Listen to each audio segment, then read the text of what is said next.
Hi everyone, welcome to this session on becoming a digital ambassador. My name is Victoria Lawson and I'm the Executive Director for Environment, Culture and Customer Services at the London Borough of Hounslow. And I'm joined today by Hannah M, and she's from Microsoft. So I'm going to start today's session by talking to you about why we're establishing a network of digital ambassadors. And it's great to have so many of you on the call today who are really interested in the work that we're doing, and I'm glad that so many of you have joined us to be part of Hounslow's very first digital festival. So, digital ambassadors. In terms of their overall purpose, we're really seeing the role as digital ambassador as a way of helping us build participation, particularly participation in the digital world, how you can provide support. We see it as a really positive way of building confidence and skills. And I think, later on in this session, you'll find out more or get to know more about Office 365 and Microsoft Teams. And we're also wanting to adopt a really flexible approach so that we can tailor what's needed and what works for all of you.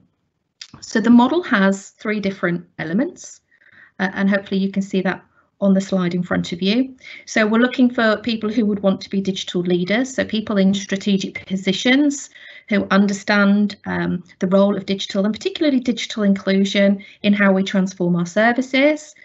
We'd really like to have a number of you be work-based ambassadors, so people who work right across the council who can talk to their colleagues and support their colleagues with the work we want to do around digital, and volunteer ambassadors, so those of you who are active community members, active residents who really just want to help out and maybe make an hour or two's sort of contribution every now and then to really make a difference for people who want to improve their digital skills. So what does it mean to be a digital ambassador? So for us, it's about providing motivation, it's providing good communication. If you feel you're an active listener, someone who's really patient and who can be trustworthy and happy to help, happy to learn, and can really promote the key benefits of our digital skills. In terms of what you would be responsible for, so what are we asking you to do? So you play a really key role in building that capability, encouraging colleagues to understand the benefits, to understand and how you might access online services for our customers.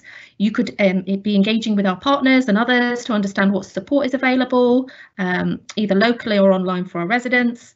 And you'll be also able to ensure that colleagues and members of the community are aware of new online services as they become available, and ultimately you can be our cheerleaders for new technologies and approaches.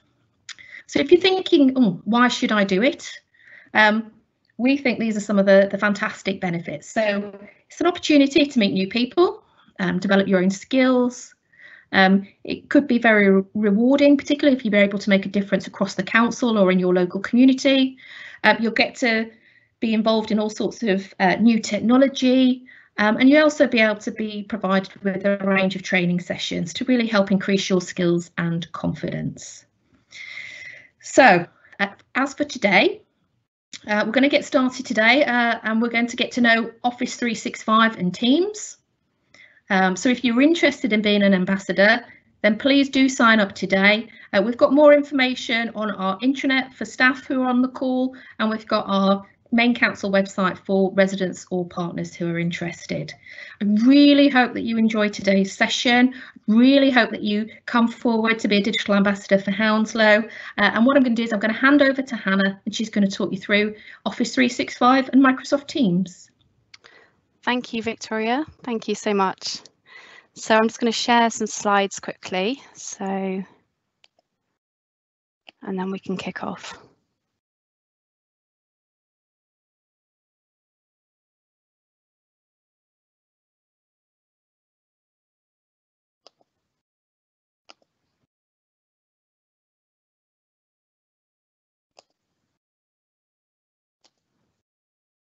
Okay, I'm hoping everyone else on the call is able to see the slides.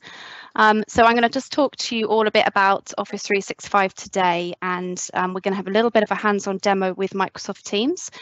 And if we do have any time, I'm more than happy to support some of the Q&A at the end.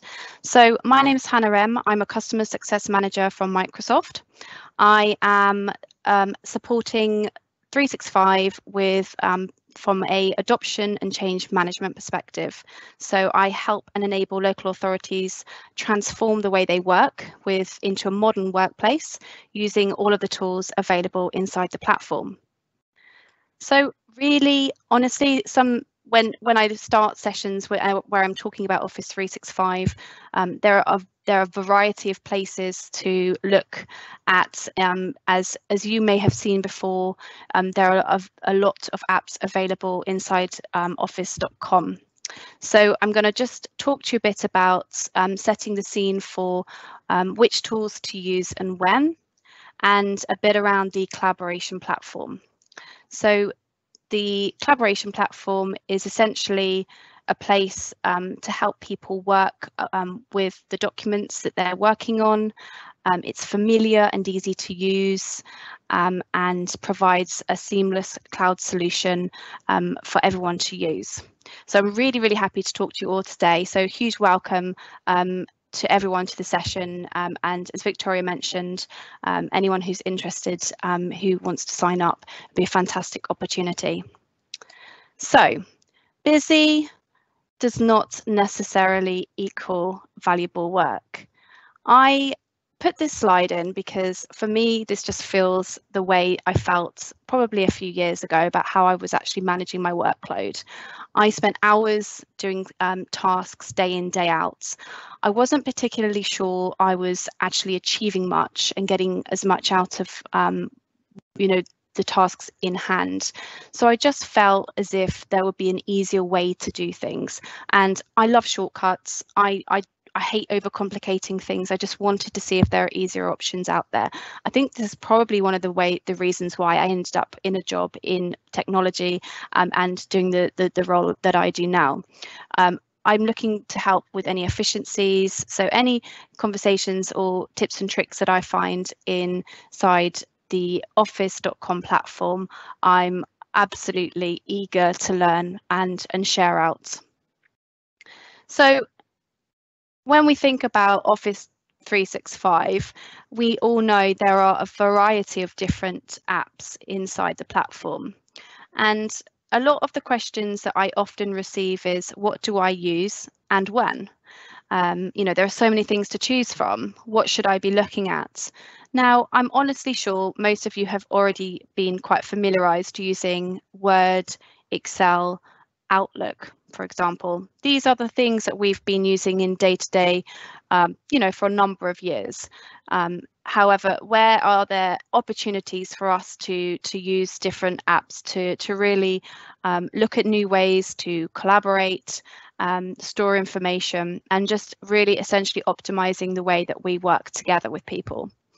I hope this gives a bit of a kind of easy way to kind of understand how these can help you. So from a point where we talk about work creation, so whether that's going to be Word, Excel, whether you're creating documents, presentations, stories and sways, or forms to share out with people, these are the tools at hand that help you with that. When you look at how to collaborate, so emails, very easy to think about sending communications out that way. Into this mix now we include Microsoft Teams for collaboration and Yammer, which is the tool that you can reach your entire organization. And then storing information, OneDrive, SharePoint, and Stream, which I will touch on later. Delve really helps you to find information across your organization, and then organization, which are probably my favorite tools, because I probably couldn't work without these. How do I manage my task lists and planning? And then we look at a bit around automation and using Power Automate and Power Apps. Are there any business line of business processes that can be automated to make life easier, and using ways to optimize your insights? So how can you think about using analytics in the way that you work? And lastly, Power BI. So this is a platform to help you visualize your data. So if you're someone that's very, very commonly using Excel spreadsheets, this will help to lift the information inside the spreadsheets into an easily digested view. So today I'm not going to cover off every single one of these because honestly we could be here all day talking about all of the different apps, but I will just target some of the ones that are almost the kind of ones that are top of mind right now across most of all the local authorities in London. Where to start a conversation? So moving on from that, we have conversations where we're with people trying to understand the best tools at hand that can be used, where we have conversations in the workplace, whether that's internal conversations or conversations with people that could be outside of the organisation. And we have this term which is called the inner and outer loop. So starting from the bottom, we have email, so very targeted communication, very formal. Not necessarily something you can expect a response. I think the average people say that people respond to emails is 48 hours, 72 hours. So it's almost not how you'd expect, let's just say, something in a WhatsApp conversation, you know, you'd expect a quick response. With email, it's a bit of a different ballgame. When we look at the outer loop, this is how Yammer is a social platform that spans across the entire organisation. So if you were working with different teams in different places, different logistics, it's bringing those people together to be able to go and ask questions, formulate different groups of interest, and just connecting an organisation if they are having where they may not currently be able to talk to each other. And then Microsoft Teams, which is your inner loop. These are the places that you work with people. So daily projects, things that you're managing, you know, tasks at hand, where you're collaborating with colleagues that you need to speak to on a regular cadence. So let's just think about starting with Office.com. This is how you access all of the different apps. So when you log in, you will be able to sign in and view all of the apps available. Now, Microsoft is built for the web.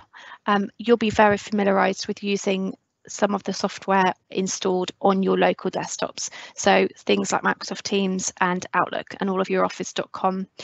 The apps that you can find to use from the Office portal can be found just by simply typing in Office.com into the URL. Once you've logged in with your normal credentials, you'll be able to find a list of all of the different apps that are available. And this is just a snapshot that I have taken. So as you can see, there's a handful of different things in there. You probably don't know that all of those, and there are more actually when you're looking at your single view.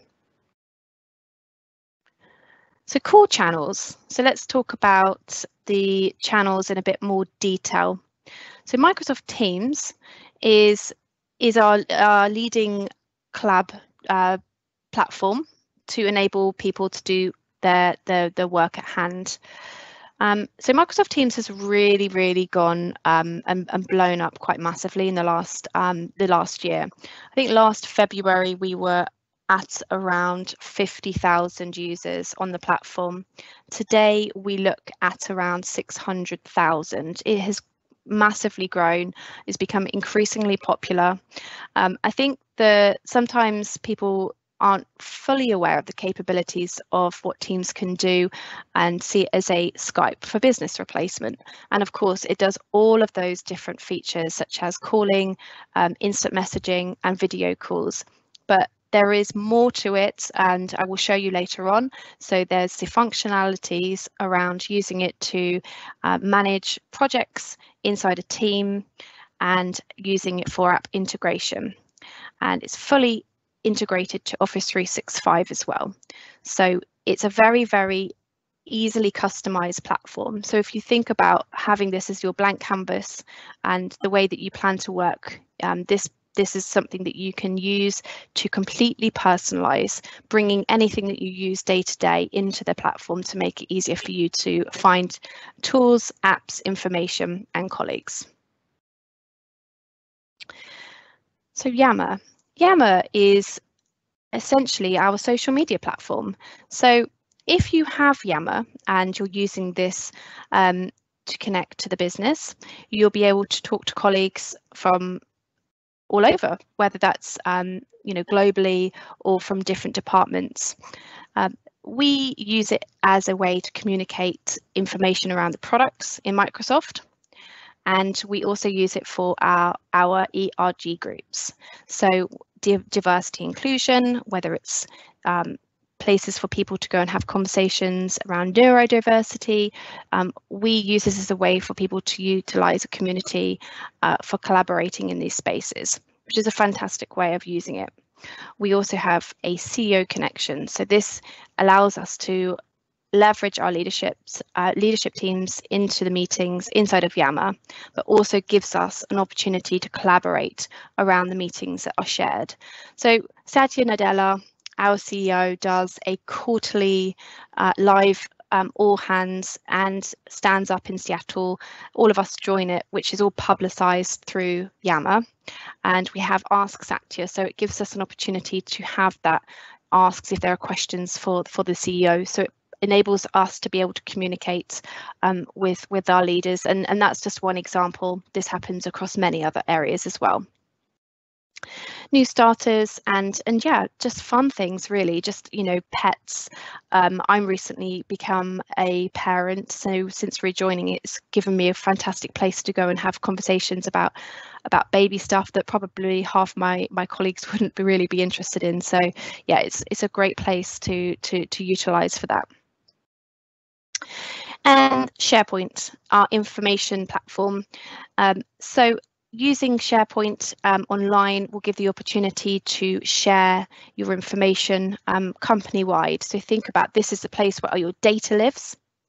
So that there are some fantastic ways that you can bring this all to life with different landing pages, as you can see on the example, whether you want to have showcased knowledge sites for the business, campaigns. I think I heard at the beginning some of the talks around this were available on the internet as well. So opportunities like this can be published into SharePoint.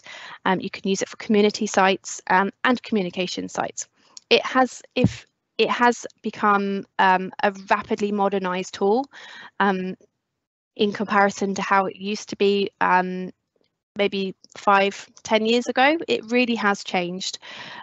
So it's become a lot more easier to use, and if you have any time to go and play about with it, you'll notice it's quite customizable, and you don't really need to be have any experience in developing putting different sites together.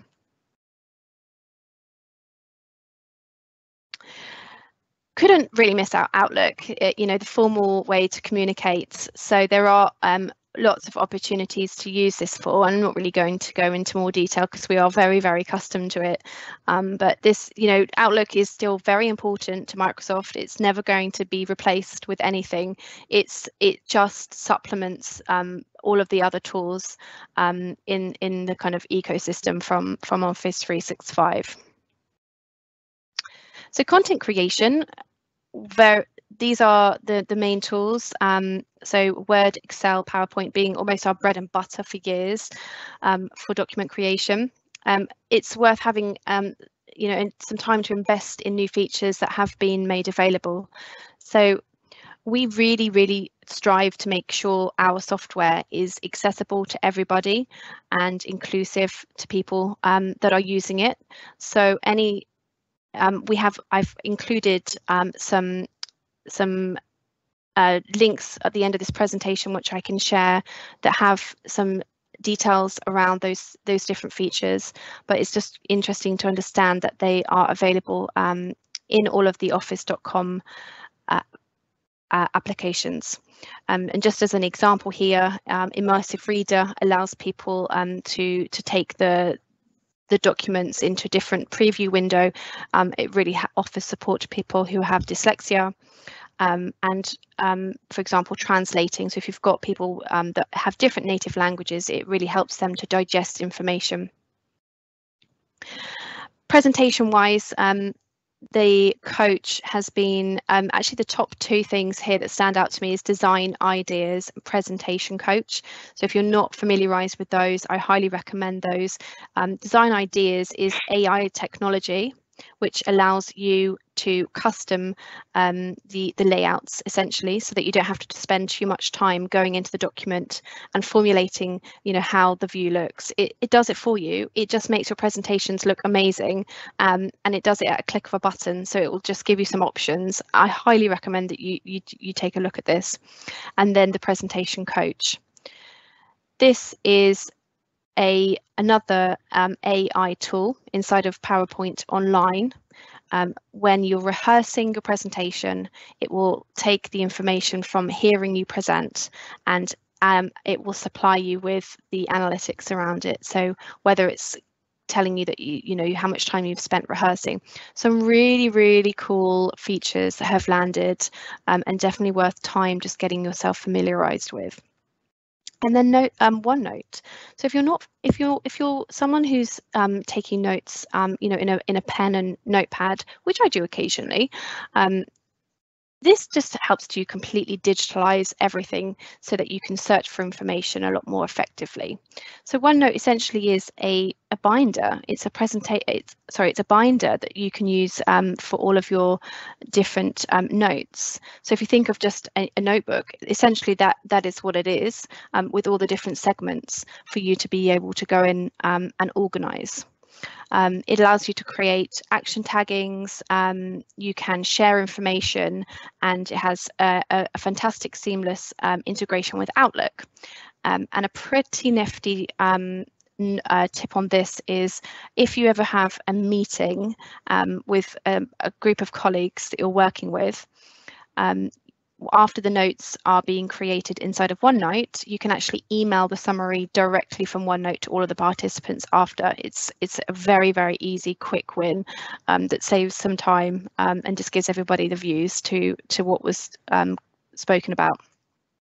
One of the things that's used quite popular.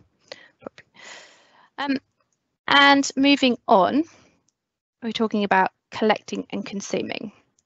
So we have video and data collection. So this really helps you to get information that can be used across the organization, where you're able to go in and intercept it from other people. So the video library and live events. So two ways that you can manage broadcasts and also include this into your library, where everyone else is able to go in and consume that information.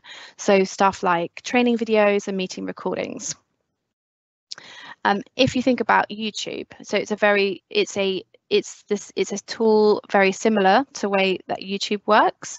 This is just something that's officially for kind of corporate use. And secondly, Forms. So Forms is part of Office 365. Again, it's a very popular tool. It allows you to collect information, and a couple of examples for this is to manage feedback surveys and managing event sign-up registrations. So inside of Forms, it's a very easy interface to use. There's already pre-populated forms with drop downs, so you just need to go in and pick out which options you prefer with the different response options that you can give. So just a high level insights as to what we've just spoken about with Stream. So as you can see here, this is just how the interface looks, and you'll notice that there are some recommended playlists available with the new ones that have been published as well. When meetings are completed that are recorded in Microsoft Teams, it gets automatically uploaded into Stream if you request to publicize that video, it will be added into this area. And then you can then go ahead and manage the permissions on that, whether you want to have that shared with the people that you were in the training with, or people that you're working with on a different project. And the great thing about Stream really is the accessibility features, which I tend to love. You can use the video transcripts, so anyone that would want to follow subtitles is able to do so. And a great feature with this as well is if you say are about to go and watch a meeting back that could be an hour, 2 hours, it might be quite long, and you just want to catch some highlights, you can see it has a digestible way to follow the content, so you can jump to the different speakers, and through the AI technologies it's able to help you with watching it back so that you can just watch the most relevant information for yourself. And again, this is a more in-depth view of how the features of Forms looks. So Forms is fully integratable. You can use this internally and externally. So if you were going to be collecting some data, you could use this with the public. Interestingly, I saw a form being used the other day from a CBB's Instagram post. I'm only following that clearly for my son, but I was quite happy to see the familiarity of forms being used for that way. So yes, this is something that can be used publicly. Now, my analytics and insights is one I really wanted to focus on, and I think the essential reason why it feels that this is so useful, is just for the kind of new world that we are in right now, after lockdown 1 and us being in lockdown 2 with COVID-19. So My Analytics is a tool that helps you to manage your time and gives you suggestions in order for you to work in a smarter way. It's inside your Office 365 suite of apps. It only uses your personal information. It's only viewable to you. It's literally for you to learn information about your styles of working. And what it does is it thinks about 3 different aspects: how you're focused, how you can support your well-being, and your network around you, so the people that you're collaborating with. What it uses is its AI feature set to actually understand the patterns and how you're working through the different tools you use, such as Outlook, how much time you spend in meetings, how much time you have free, and how you manage your tasks.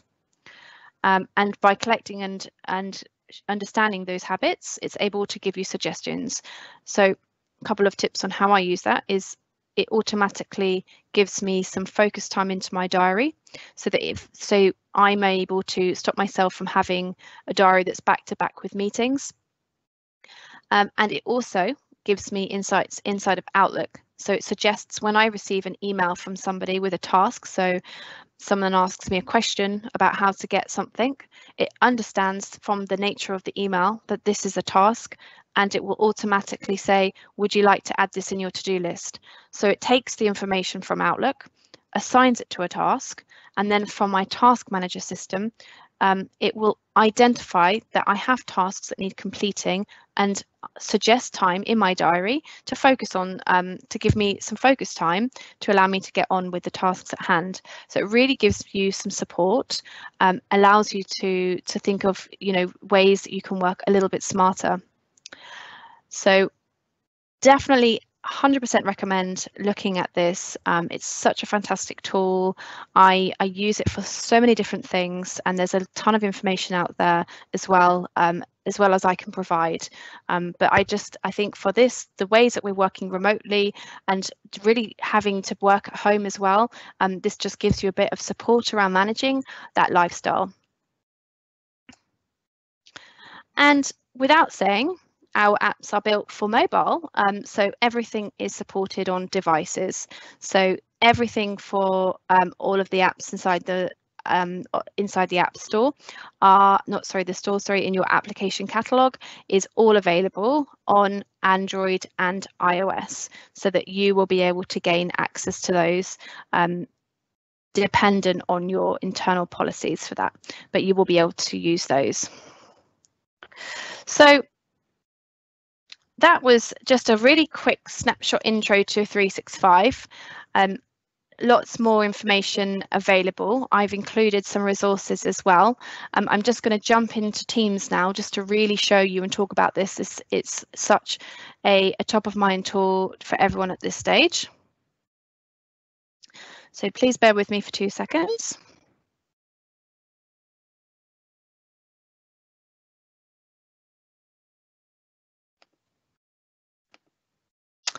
Okay, so hopefully you can all see this. I'm in my demo environment at the moment, so there's not anything fun and juicy inside here.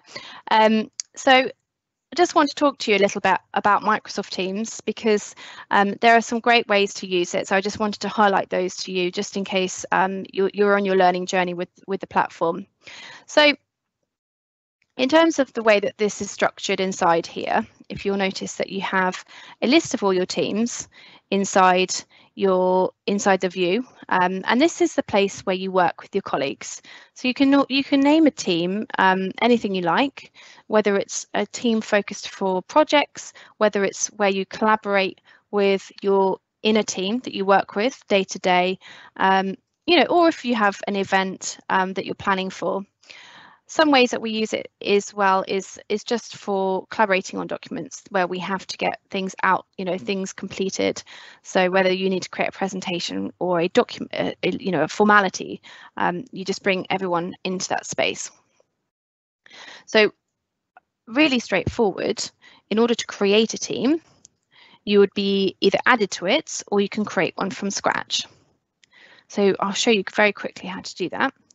So from the option at the bottom, if you click on Create Team, you have some templates to choose from, which actually can be very useful. So obviously, depending on the types of the reason why you're creating the team, you can essentially create one from scratch, which means there'll be no content and the channels will be quite basic, or you can select a template.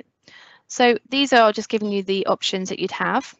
And interestingly, if you felt the need to create a template yourself based off a team that you have personalized, you can do that as well. So that just means that you save time and effort when you need to create new teams from scratch again. So once you've completed those actions, it's going to ask you what type of team you want to use, and you can pick from private, public, or organization wide. So there are limitations on org wide. The options to work collaboratively would be the two main options around privates and public. So let's just say we're going to select a private. So what this just means that anyone that joins the team would need to gain permission. They wouldn't be able to just find the team by searching for it and joining it. So let's just call this Digital Festival.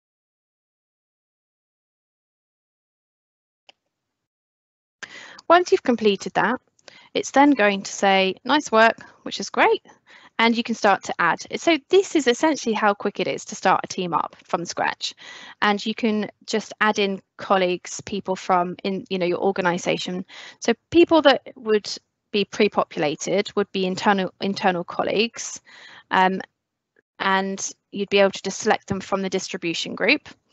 If you were adding people from outside your organization, you would just type in the email address, and that person would then receive an email with instructions on how to join, and they would be added as a guest, so they would not be able to see anything else except the team that you've added them to. I'm just going to skip this for now and just jump into one that's already been created.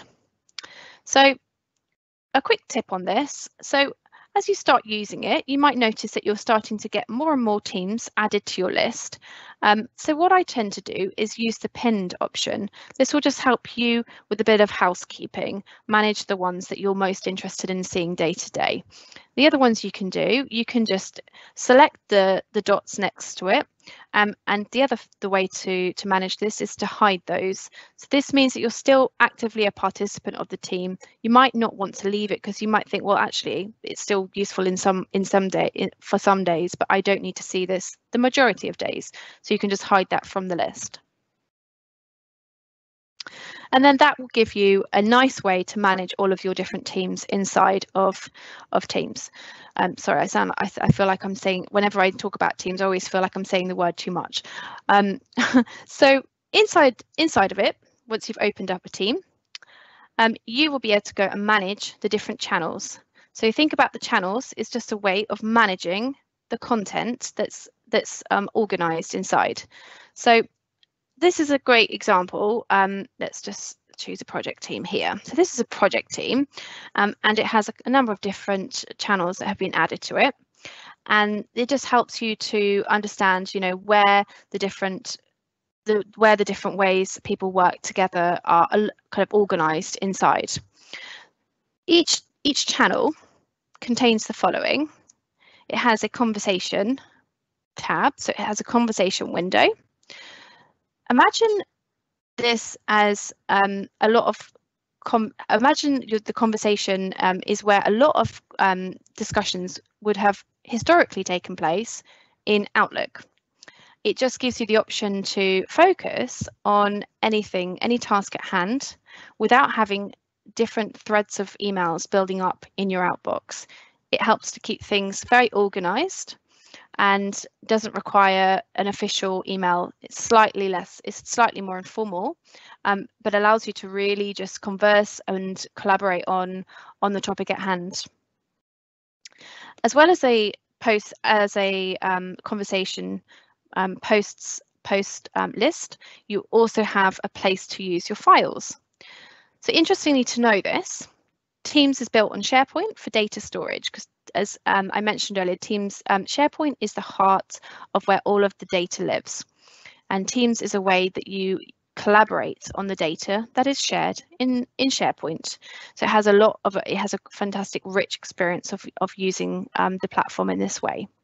If you're interested to know where that lives in SharePoint, we've included a link here to open in SharePoint, which will show you the view in which the data and the documents are stored, if necessary.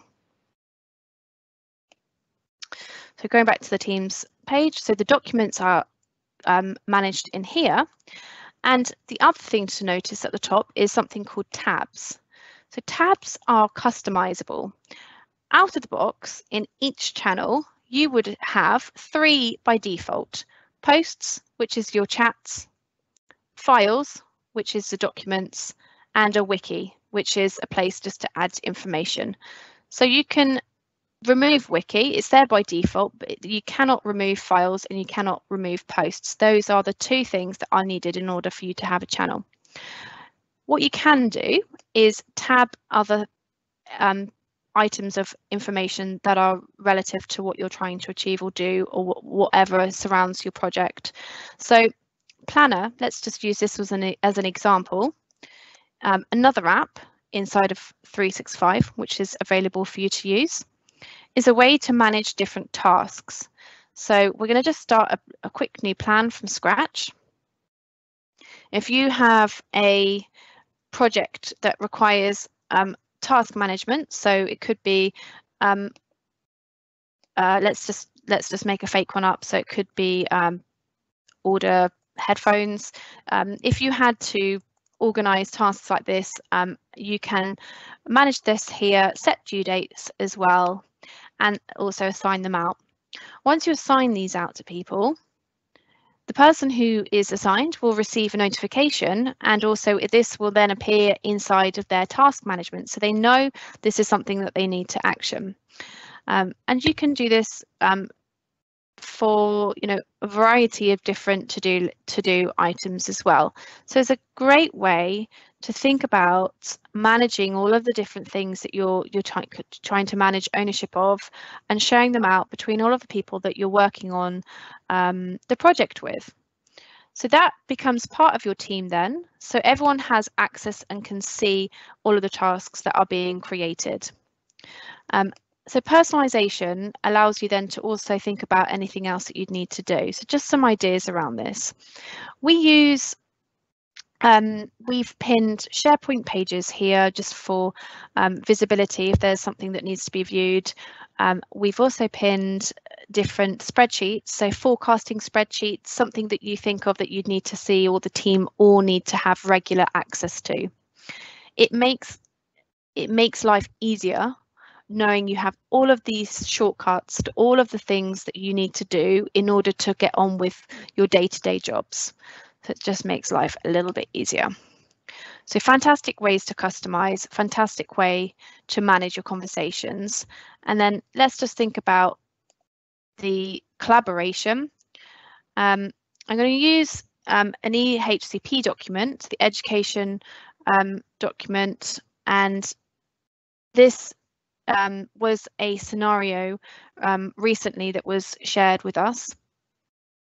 So centrally, sometimes there are documents that are emailed around, and these need to be actioned by different agencies. So this could be between a local authority and a health team, or a local authority, police, for example.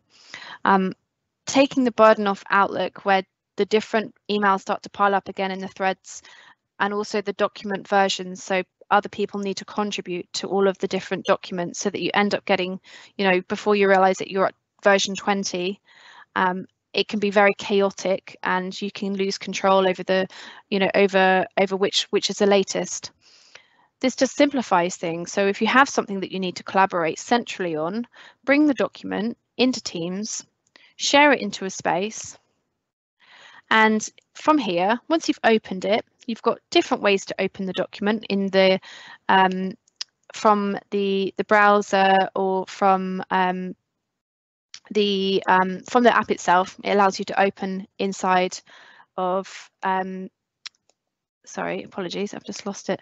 Inside of Teams, you will then be able to add changes to that document. Apologies, I think this has somehow slipped away, but I can just show you with another document so that you understand exactly what I'm trying to show you. So from the Files tab, if I open up this document,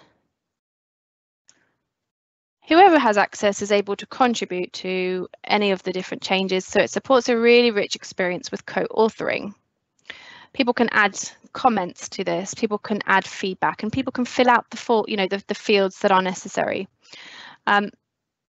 It provides the rich collaboration experience, again, because the conversation window is open, so anyone who wants to ask questions, leave feedback, is able to do so in the same space. It just has everything very centrally organized. So it really does mean that you don't have to use Outlook to manage different versions of the documents. So that is some high-level examples. I just want to talk a bit about the permissions, because this frequently crops up. So in terms of who has access to Teams, everyone who's been invited to the team will have full access. The only thing they will potentially not see is if you create a private channel. So channels are open by default. They don't have the same kind of strict way of managing permissions if you think about kind of folder permissions and SharePoint permissions. This is a space to have more flexibility, to be more innovative in the way that you work. So this generally, if you're thinking of creating a team, think that everyone you invite is going to be able to view it, unless of course you do need to have a private channel for something that needs to be restricted. So there is the option to do so with adding in the channel, and you have, when you create a channel inside the team, it will give you the option on the drop down whether it would be a standard, which is accessible to everybody, or private, so this will be only available to a group of people. So if you needed just to have a bit of a behind the scenes conversation around stuff, then that is available there. So lots of examples here around using this. What else I was going to talk about is the chat function. So this replaces your Skype chat. It allows you to have instant messaging conversations with colleagues. So again, slightly more informal. A lot of people use other tools to talk about, specific things, tasks at hand at work. One example was using WhatsApp. This just brings everything into more of kind of a controlled way of working with it being kind of data protection, etc. So this chat window allows you to keep in touch with colleagues. It's pretty straightforward. It does have some extra functionalities around how to manage your to share files and also pin some other apps as well. So it gives you quite a rich experience with that. We as an example, in my team, use it as a place to have a chit chat, which is an informal chit chat for my company, for my team that I work with. So we try not to talk about work. We try to just have it as a place to chat about, you know, children's birthdays, or, you know, congratulating people, giving people praise, all of the good things that we kind of missed being able to do face to face. So it's a highly recommended thing to think about. With that in mind, I use Microsoft Teams on my phone as well. And I think the question sometimes crops up about, you know, how to stop yourself from being sucked into work when you've switched off for the day and you're downstairs with your family. So the features I recommend to use for Teams, if you've got it on a mobile device, is something called private hours. This allows you to program the times where you'll stop receiving notifications. So I've got mine set, I believe, 7 till 7, and then after 7 in the evening, I don't get anything on my phone. I don't even see, you know, a number pop up to show that I've received a message. So it keeps things very quiet so that I'm not distracted by any of these chit chats that are happening, and just manage my work-life balance quite effectively. So Teams, and as well as that, I just wanted to talk about notifications as well. So notifications will all appear inside your activity feeds.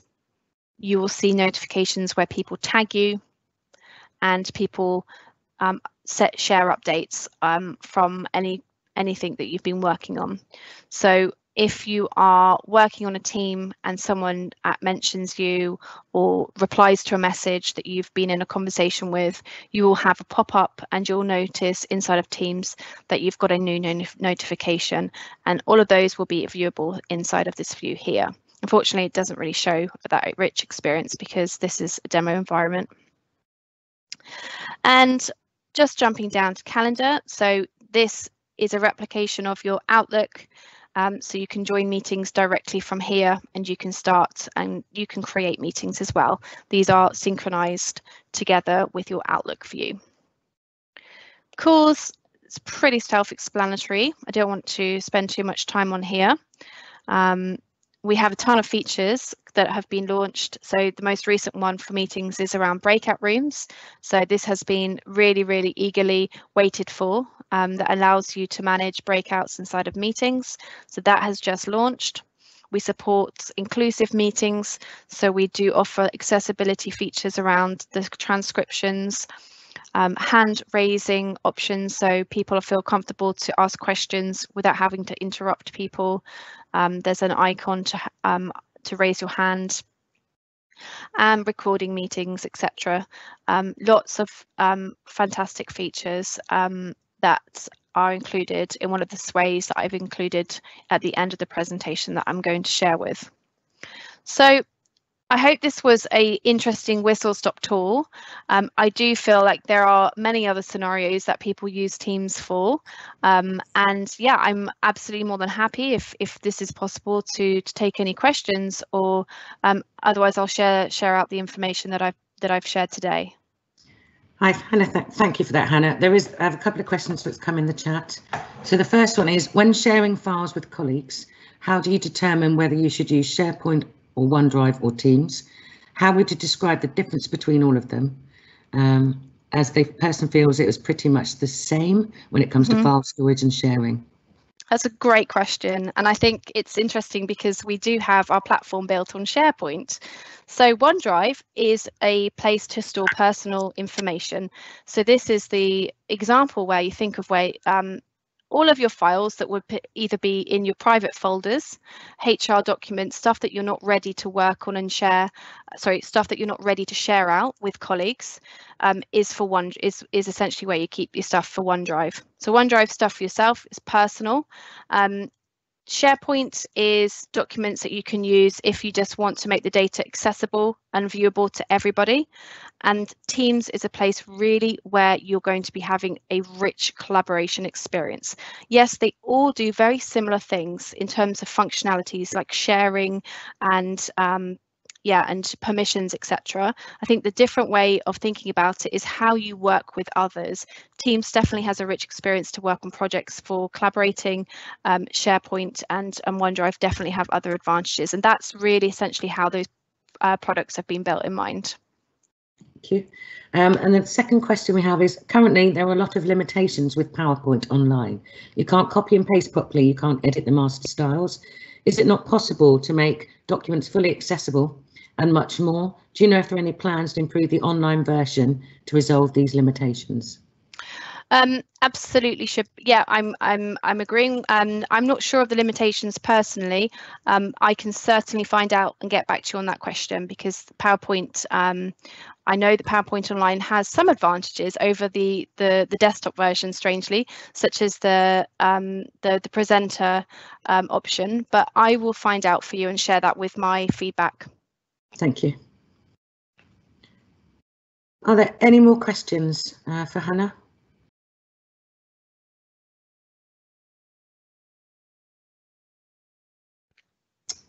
Okay, so what we do provide is we'll provide a recorded copy of this presentation, and also all the slides that Hannah has, so that you can click on all the links. And if you have any specific questions, then please don't hesitate to email myself. It's claire.brooks-daniels, and we can set up another session or individual sessions from Microsoft on specific areas, and I can get in contact with Hannah. Brilliant. Thank you very much. It's been a pleasure.